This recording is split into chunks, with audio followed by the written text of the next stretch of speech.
Hey folks, well, let's see, this time around I wanted to talk a little bit about arrays. So the idea is we've got lots of examples so far where we've worked with storing simple data in variables. So we've been storing integers or floating point numbers or characters or true false values. All of these things we've been storing in variables, but they're just single, simple, primitive data types. Right? So every time I need a new storage location, I have to create a new variable, which is fine for what we've been doing so far. But obviously, computer programs have to deal with vast collections of data. If I've got a program that has to deal with all of the information for all of the students in a course, for instance, then, if I've got 10 assignments for each of 100 students, clearly I don't want to have 1,000 separate variables floating around for each of those individual values, right? I don't want to have to write my program thinking, okay, well, this year there's going to be 120 students, so this year I need 120 variables in my program. So we need some way to describe our data as a collection of some kind of information rather than as a whole bunch of single individual variables. And that's where we want to go today. So that's the plan. Nearly every programming language out there provides an array type of construct. So it's probably the simplest of the ideas for grouping together a collection of data items. So for the most part, these are focused on having a whole bunch of data items of a similar data type and grouping them all together and then somehow referring to them by a position or location within the group. So let's say I want a collection of 1,000 student records, or I want a collection of 1,000 temperature measurements that we've taken over time, or I want a collection that's going to represent all of the items on a bill of sale. Then what we'll do is declare this or define this collection, and we'll talk about how in a few minutes, and then go through and refer to the individual items, the individual values, by their position in the collection. So if I've got some kind of a record of all the students in a class, then I might say I want the first student record, I want the second one, I want the third one, I want the 10th one. Or if I'm looking at temperature readings, I might say I want the first temperature reading, or the 27th temperature reading, or the 200th temperature reading. So we refer to these things by their position, where they're located within this collection of data. And that's where we want to go. So let's see what we've got here. Obviously, we're dealing with C++ specifically, so we'll look at the syntax for that, but a lot of the general ideas you're going to find are the same in other languages. So the three things that we have to describe when we want to create one of these new collections, when we want to create an array, is to specify the name we want to give it. So again, it's like variable names. Pick some name that gives you a good feeling for what kind of data you're storing there. Specify how many things you can hold in the collection, and then specify what type of data it can hold. So maybe I want to create an array of 1,000 floats, or I want to create an array of 20 doubles, or I want to create an array of 17 bools. Right? You're specifying the name of your array, how many, and what kind of data. And everything in that particular collection all has to be the same kind of data. So you can't have an array that has some floats and some ints and some booleans, for instance. Although that is possible in some other languages, but not in C++ in particular. So as an example, here we're going through and creating an array. We're just picking my array as the name for it. We want 200 items. We want to be able to store 200 items, and they're each going to be an integer. So we specify the type, int, the name we want to give it, and then in square brackets, we specify the size of this thing. So in the square brackets, the 200 or the 17 or the 8,000 or whatever it might be.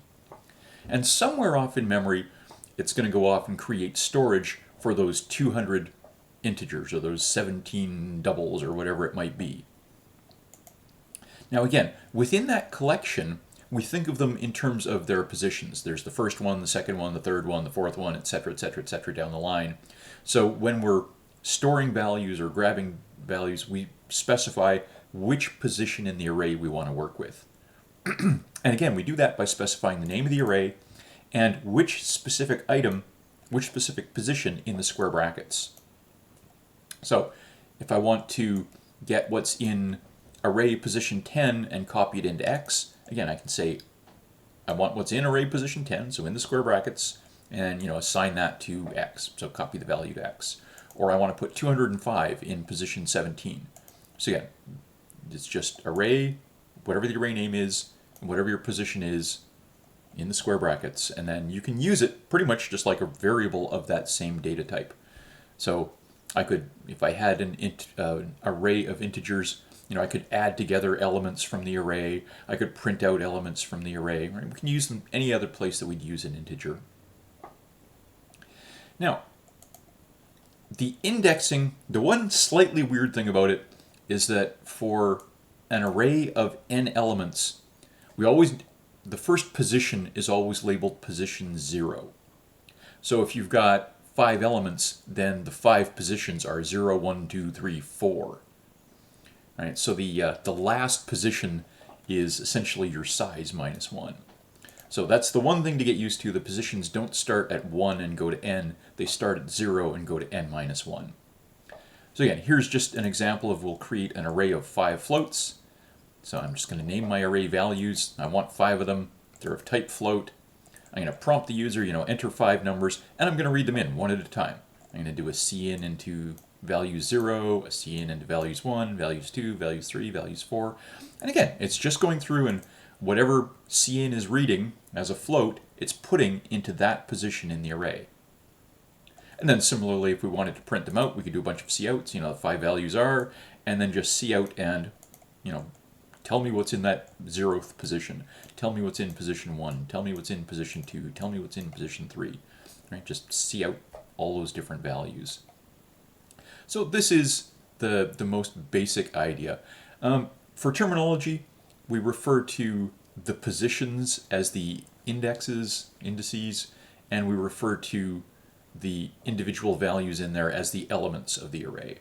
So if you hear me talking about the elements, I'm just talking about the different things in the array. And if you hear me talking about an index, we're just talking about the position that we're looking at.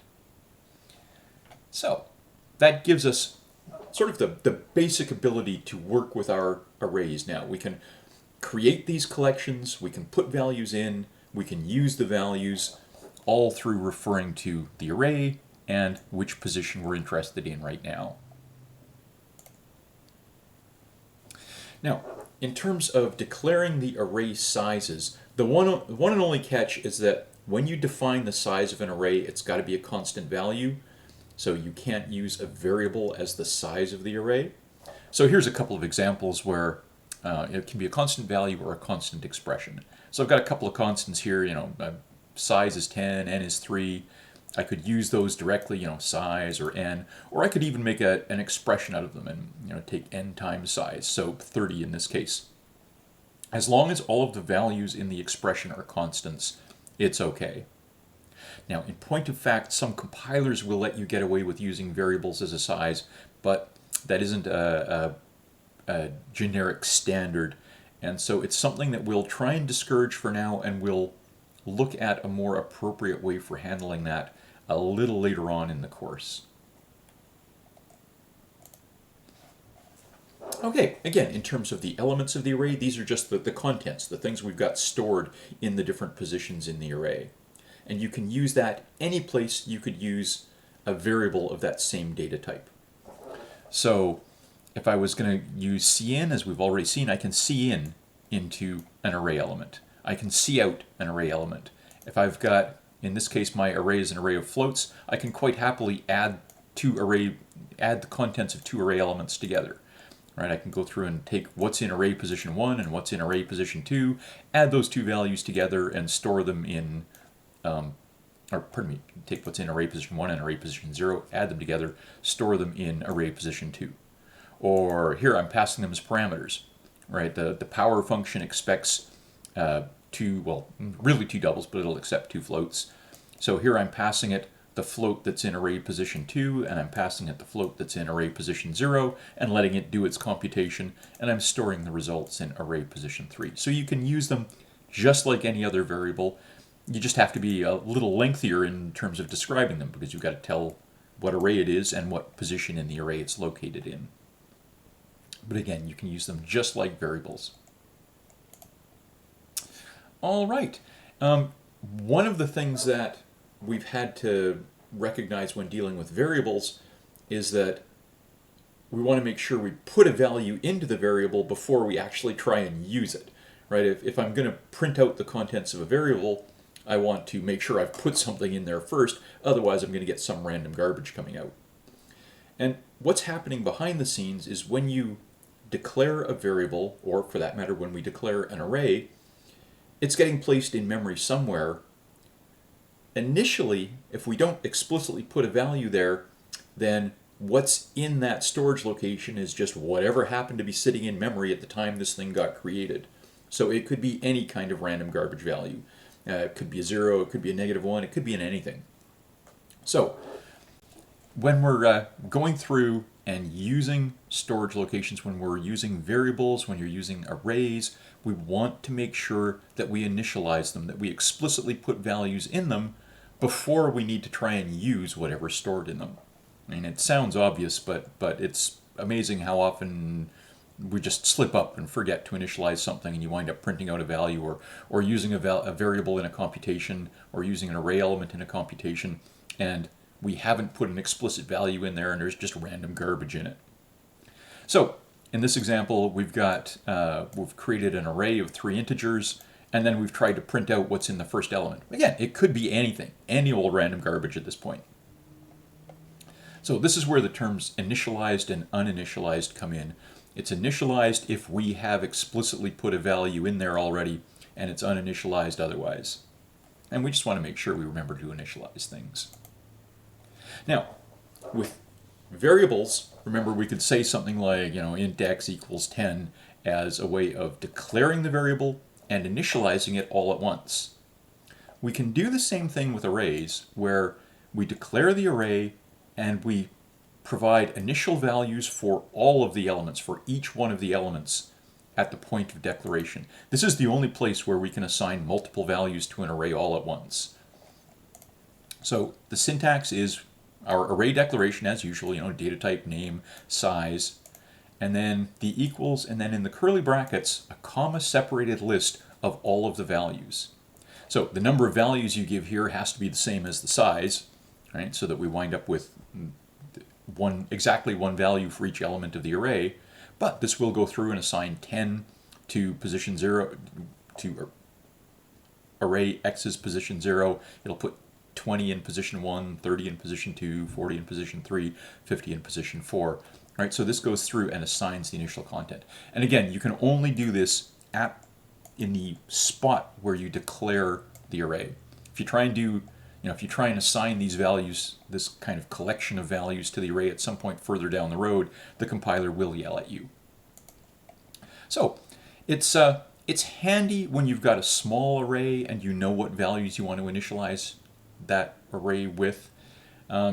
Obviously, if you've got an array of hundreds or thousands of elements, it's not terribly convenient to correctly type out those hundreds or thousands of values comma separated in your source code.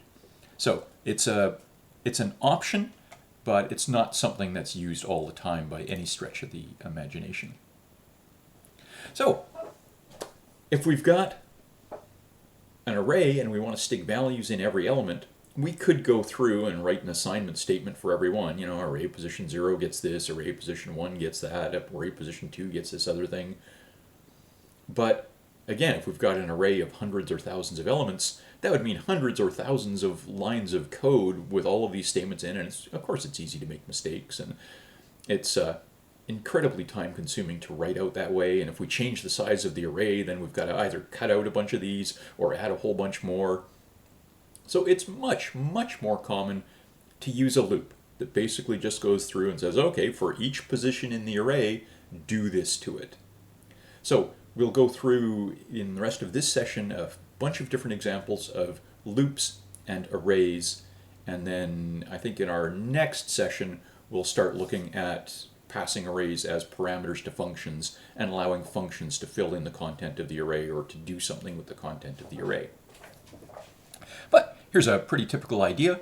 Let's have an array of size 10 in this case. So we've got 10 floats, so I'm declaring a constant for my size, creating my array, And then I'm just going to have a for loop. And again, you can use a while loop or a do while loop. Any kind of loop works, but for loops seem particularly well suited for this, since we can just lay it out as, okay, from position 0, and while we haven't run off the end of the array, so up to the kind of n-1th position, the size -1 position, just keep going through, and we'll bump up our position by 1 each time.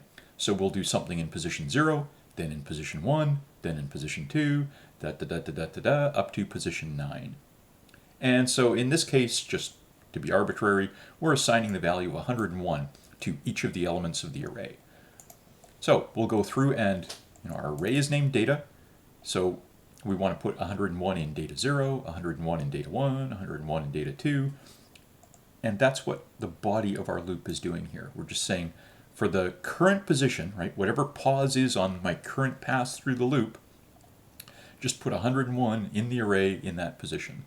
Right, so the first time through, this is going to put 101 in data 0. Then position goes up by 1, so the next time through, 101 gets assigned to data position 1. Right, so this is just going to cycle through and initialize all the values. And this kind of a loop structure, right, for some variable equals 0, and while it's less than the size of the array, going up by 1s, do something with that current array element. And again, it might be something a lot more complicated than just this, but that basic notion is pretty darn common. So here we've got an example where we'll go through, and this time we'll actually get the user to fill in the data for the array. So we'll say for each position in the array, do a cin to get something that the user types. Right? So we'll take that same kind of approach where we'll create an array. This time, let's say an array of 50 elements. So I'll create my constant of value 50. I'll create my array. This time it's going to be an array of doubles, and it's just of that size, so it's of 50 elements. And then first we'll fill it, and then we'll print it all out once we've got all of the data values, just to experiment a little bit. So for each position, so start off with p as 0, and as long as it's still less than 50, keep going up by 1s. So the first time it'll be 0, then 1, then 2, then 3, last one will be 49, and then it'll bail out when it hits 50. And each time through, it'll prompt the user, enter a number, and then we'll use cin to read it into the current position in the array. Right? So we'll just go through that cycle 50 times in this case, reading in the values. Now, of course, you'd actually have error checking and things as well going on here to make sure the cin actually worked. But for the basic structure, this should work pretty well. Right, so this would go through 50 times, getting the 50 values from the user, putting them in the 50 positions in the array, and then once it's done, once that first for loop is over and we come down and we start the second for loop, we're going to do the exact same thing, this time going through all 50 positions, printing out the position and the value that's stored there. So for position 0, and while our position is less than 50, keep going up by 1s, and we'll just print out, for the current one, the value in, and we'll print out which position it's in, so 0 to 50, or 0 to 49 rather, is, and whatever the value in that position is. Right? So we can cycle through, and again, very typical uses of loops and arrays where we'll just cycle through and do something. Right? Cycle through putting values in, cycle through taking values out, well, not taking them out, but printing out what's stored in there. Oh, hey, more array examples of blank. That's a pretty good slide. How about this one? This was more what we were aiming for. Let's see. Okay, so for this one, we'll keep using that same array of 50 doubles in this case, although I stuck in float as my sum here. Should really have been a double as well, I think. But what we'll do is go through, this time we'll go through the array and compute the sum of all of the elements that are in there. So this time, if we're going to compute the running sum, then we better start it off at 0 so we can add things to it. But we'll go through each element of the array, and for each one we'll just add it to the running total. And remember that plus equals means, or sum plus equals array blah blah blah, is the same as saying sum is equal to sum plus whatever's in our array P. So we're just going through With each new element, we're adding it to this running total, and then at the end we'll print out the running total. So again, pretty straightforward. Maybe something just a little bit different for the find smallest element here. This time we're going to go through and see if we can find the smallest value that's stored in the array. So what I'm going to do is try and keep track of the smallest thing I've seen so far. And I'll just keep updating that as I get further and further and further through the array. And by the time I hit the end of the array, if I've seen all the elements, then the smallest thing I've seen so far is the smallest thing overall. So we'll start off and just look at whatever the first element is. And if that's the only thing we've seen so far, it's the smallest thing we've seen so far. It's also the biggest, it's also the average, but we'll just take that current array element, the first array element, and say, okay, that's the smallest thing I've seen so far. So we'll have this variable smallest to keep track of that.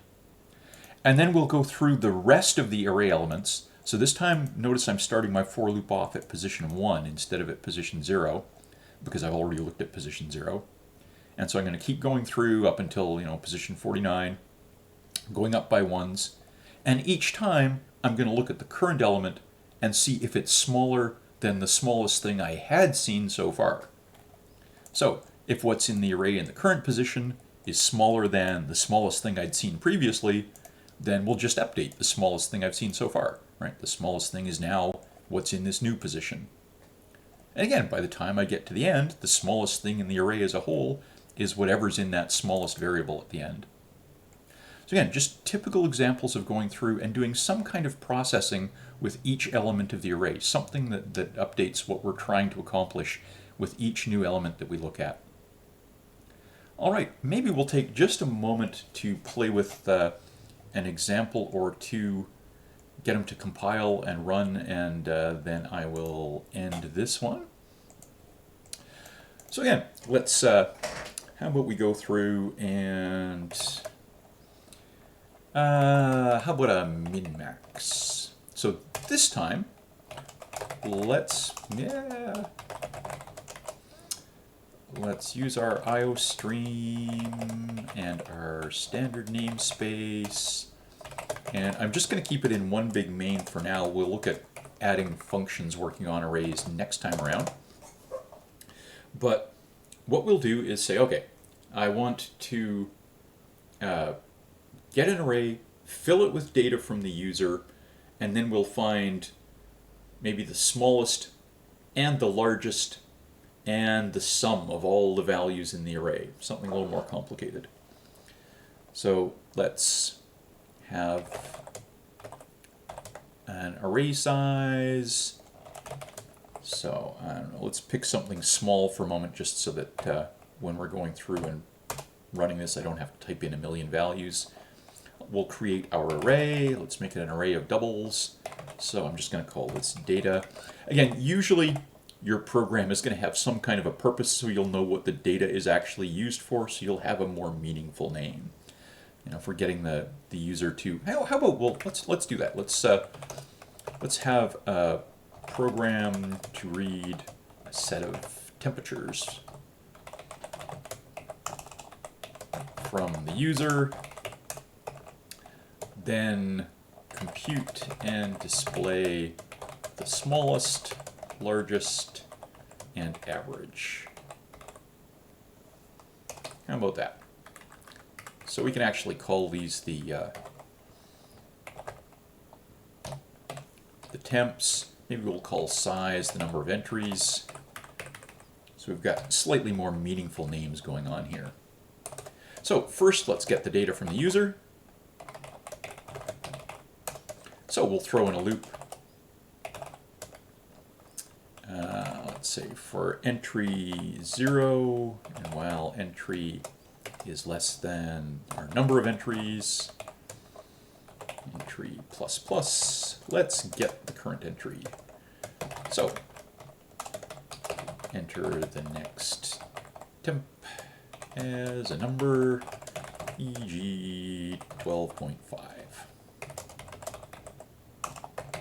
So we give the user some kind of a prompt, and whatever it is they type in, we read it into the temperatures array in the current position. Now, again, later we should add error checking here. Should add error checking here. So maybe we'll put that on a to-do list.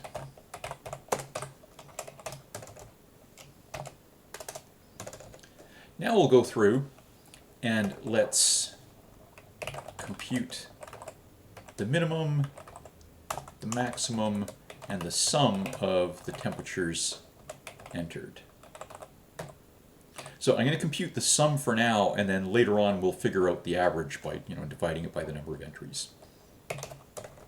So we've got our minimum temperature, our maximum temperature, and our sum. And what we'll do is set up a loop to go through all of these things. So I'm going to start off using the same sort of process as I did before, where we'll look at the first one and then consider all the rest of them later. So initially, we'll initialize them all we'll initialize min, max, and sum from the first element, and then we'll process all the others afterwards. So the smallest temperature is what's in temps 0. The maximum temperature so far is in what's temps 0. The sum of all the temperatures I've seen so far is whatever's in temps 0. So now we'll update by looking at each of the remaining elements. So we'll go through and say for, I'm just going to use, oops, sorry, I just spotted the typo up there where I said 4.4, where it should have been 4int. So this time I'm just going to use e for my variable name, so e being my current entry. So for e is 0, well, e is less, oops, and I want to start at 1 this time because I've already looked at 0. Well, e is less than the number of entries, so well, it's less than 5. I want to go up by 1s. And we'll go through and say, okay, well, what do I want to do? I want to see if this is a new smallest. I want to see if this is a new largest. And I want to add this to the running total. Let's add it to the running total first, since that's the easiest. Add to our running total. So our sum is equal to the sum plus whatever's in the current element. We'll see if this is a new largest. So if what's in temps E is bigger than the biggest thing I've seen so far, then I've found a new largest. So my max is going to be temps E. So I'm just going to throw in a little white space to break this up. And fix my typo. And we'll also see if this is a new smallest. And so we'll do the same sort of thing. If if what's in the current element is less than the smallest thing I had seen so far, then it's a new smallest thing. So my min is equal to temps E.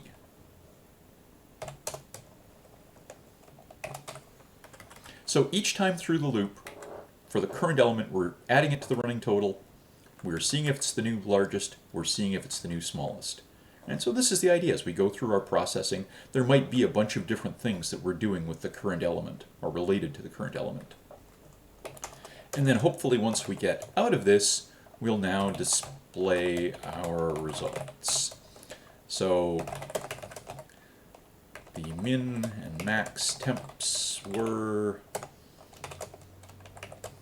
let's display min and the max, and the average was,